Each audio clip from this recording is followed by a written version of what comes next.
everyone. Good afternoon. Good afternoon, everyone. We're getting ready to start the next phase of our Tinsel Sunday.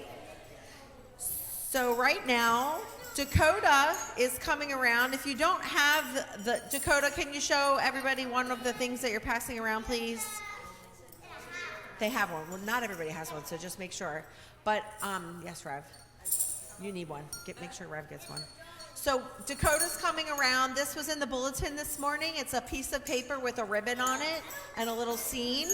If you don't have one, just let Dakota know as he comes around to make sure that everybody has one. We're going to be using this in our activity.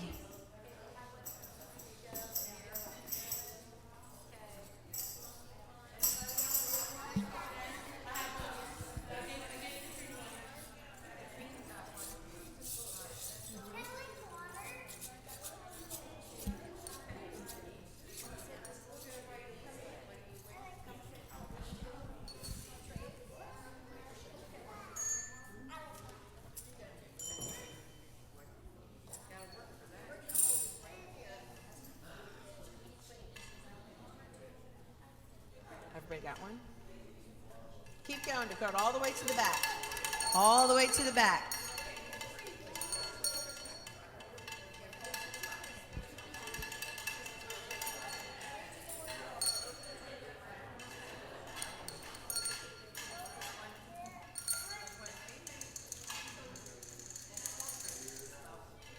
Dakota, did you go all the way to the back? Check all the way in the back. Everybody's got one. What's that? I'll tell you in just a second. Alrighty. So, oh, okay. You could send it right here, but, well, we'll set it down here. That's perfect. Did you get one? Is everybody coming up? Where's Marion? Go get everybody. Yeah, tell them we're up here now. Is this everyone? Everybody's up here? Okay, everybody, we're going to open up with what we normally do, where you pick a hymn from your hymnal or a Christmas song, and Rob can play it, and we'll sing along. Does anybody have any suggestions? 185, Rob.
Beautiful, beautiful. Anybody else? Just shout them out. Joanne.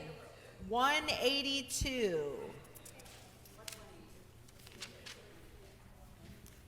Oh, come all ye faithful.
Good one.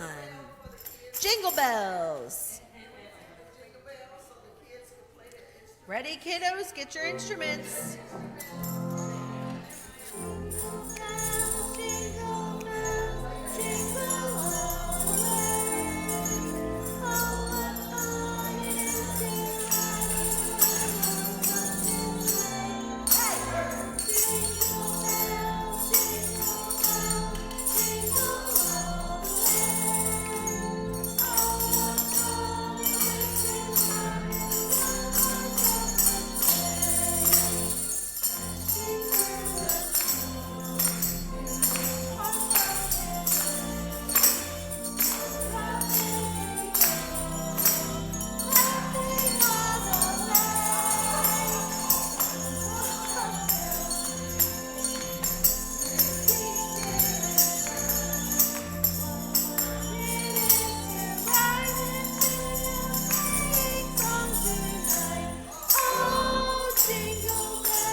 Brother Rob. That was awesome. Charlie, what's our next song? I heard 184. All right, we'll do 184 and then we'll do yours next. Charlie's first? What number, Charlie? 213.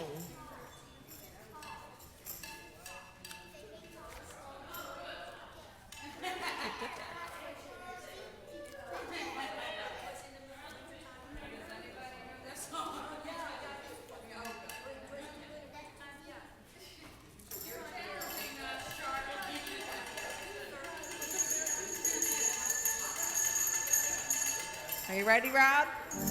Okay.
job. Great job. Great job. Okay, one more song. What's the last one? Here's a hand in the back.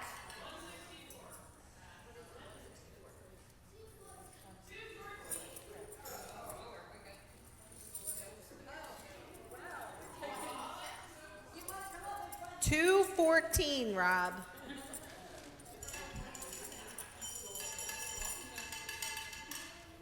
Still, still, still. Be still.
Connor has the last song. Stephen wanted one too. Stephen had one, and then maybe we could do two more. Rob, can we do just two more? Okay, wonderful. So we'll do 191, and then Connor will be the last one. Okay, so 191 for Stephen, our lovely tech person back there.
all sound lovely.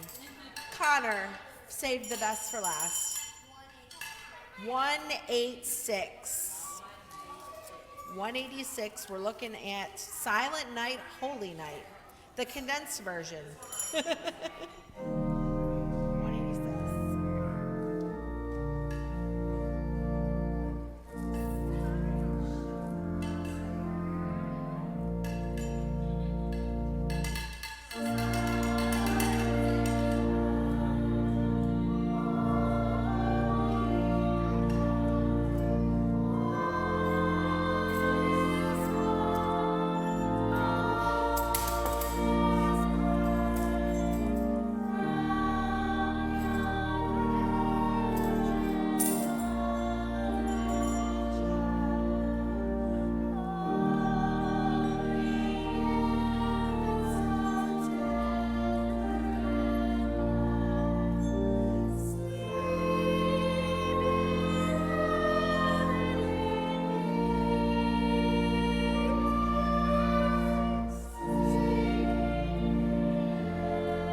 Wonderful. Give yourselves a hand praise. That was great.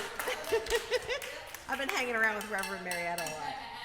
So we are here to gather and to praise, and Miss Carol, she found this lovely book in one of the stores that she was shopping, and it's my honor to read it because it's a beautiful book. It has a really nice message, and you guys were wondering what those little pieces of paper are.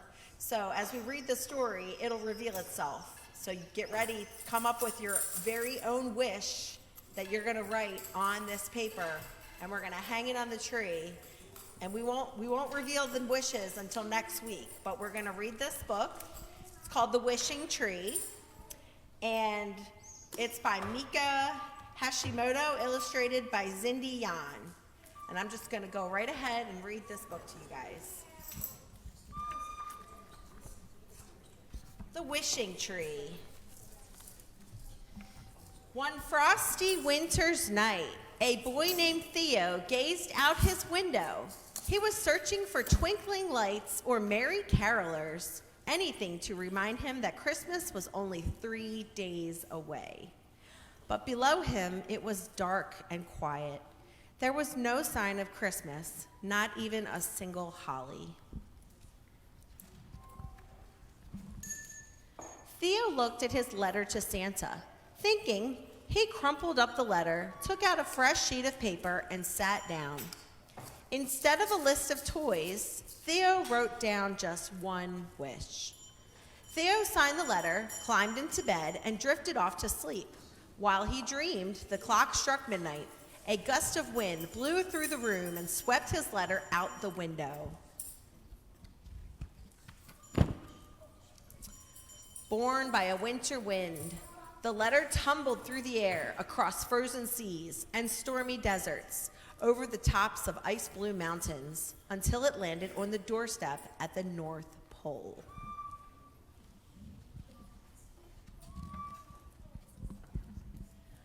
The next morning, Theo woke to a world covered in snow. He put on his coat, jumped into his boots, and rushed outside. After he found his red wooden sled, Theo set off into the woods, excited to play in the fresh snow.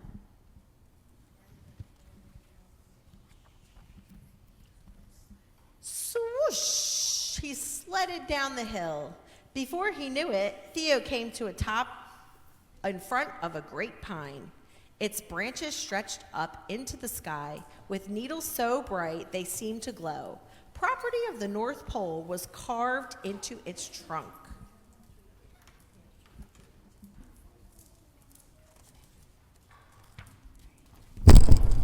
A playful breeze rustled through the tree and a letter floated down. "Bring joy," Theo read. He peered around the thick tree trunk, certain the letter had come from someone nearby, but no one was there. Theo shrugged, tucked the letter in his pocket, and headed home for hot cocoa. At home, he helped his parents and grandma decorate the fireplace, their little Christmas tradition, and then he had an idea.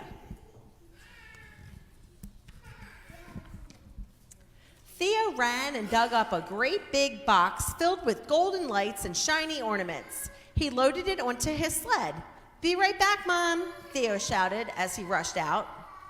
As Theo strolled through the neighborhood, he draped Christmas lights from the trees and hung ornaments from the bushes. Night fell and the street came to life. And for the first time in a long while, people slowed down to see how pretty their town could be.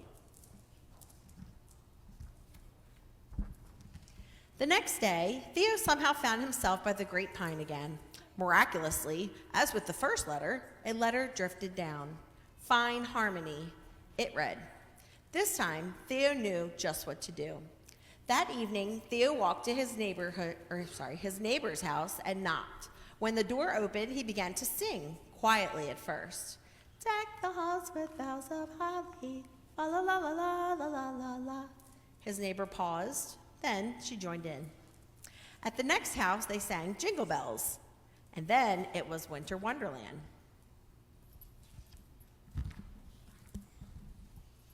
By the time Theo got to the last house, all of the neighbors had come together in song. Their voices rose, rich and full of joy.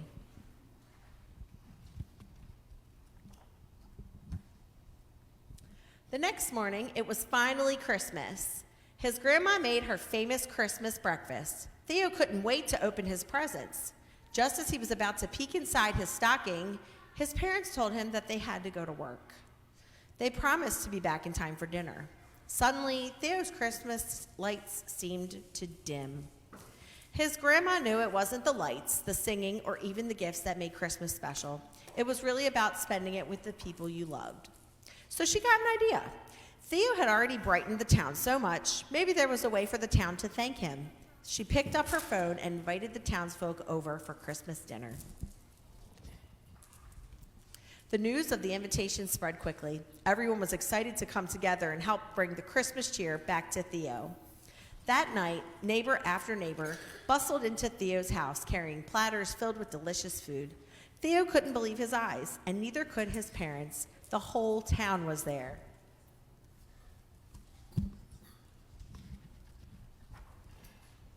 After a hearty feast with jolly good company, Theo's mom asked Grandma and Theo, "Where did you get your ideas?" "From Theo," his grandma said. "Follow me," Theo said with a grin.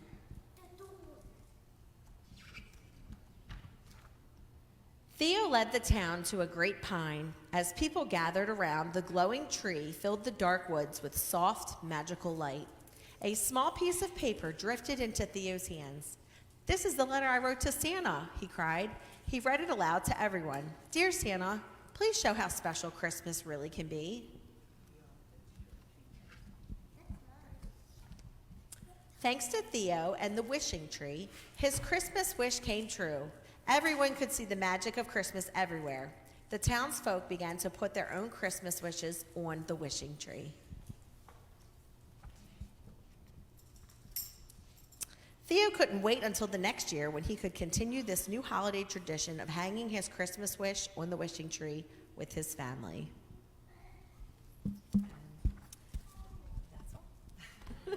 So that was our book, The Wishing Tree. And if you guys wouldn't mind just taking a minute and, thinking about what really would make your Christmas wonderful, you can write it down, and at your leisure, you may come up and place it on the tree. Thank you.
Okay, so now we are going to head downstairs to have cake and sing happy birthday to Jesus. You're more than welcome to use either stairwell, and we'll see you downstairs.